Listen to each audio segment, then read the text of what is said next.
Je suis assis avec Walter Smith, la discussion est profonde. Blabla partage sa vision, sa lecture du monde. Il parle avec le cœur, chaque mot a du poids. Mais parfois mon esprit dérive et s'éloigne de la voix.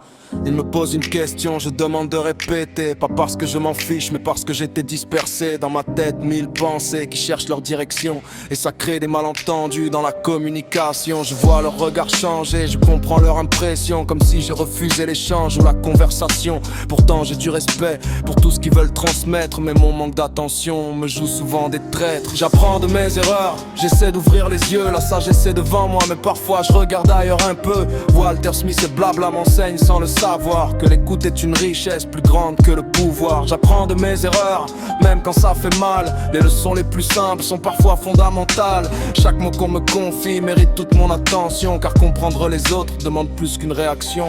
Walter Smith voit loin, au-delà des apparences. Il cherche le sens caché derrière chaque circonstance. Blabla observe le monde avec calme et réflexion, transformant les expériences en compréhension. Moi je cours après demain, perdu dans mes calculs, à penser au prochain combat, aux prochains obstacles. Pendant qu'ils partagent leur savoir et leur expérience, je laisse parfois filer des morceaux de leur intelligence. Alors je prends du recul, j'analyse mes défauts, pas pour porter la culpabilité, mais pour devenir plus fort. Parce que la vraie sagesse commence souvent ici, quand on reconnaît ses limites au lieu de leur dire merci.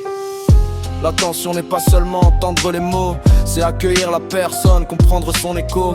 Et si je demande parfois de répéter la question, c'est pas du mépris, seulement une distraction. Aujourd'hui j'essaie d'écouter avec plus de présence, d'accorder à chaque échange davantage d'importance. Car les plus grandes leçons n'arrivent pas toujours fort, parfois elles se cachent dans une simple conversation d'abord. Walter Smith, blabla, merci pour la patience, pour les moments où mes silences créent de la distance. Je continue d'apprendre, d'affiner ma vision et de transformer mes erreurs en compréhension.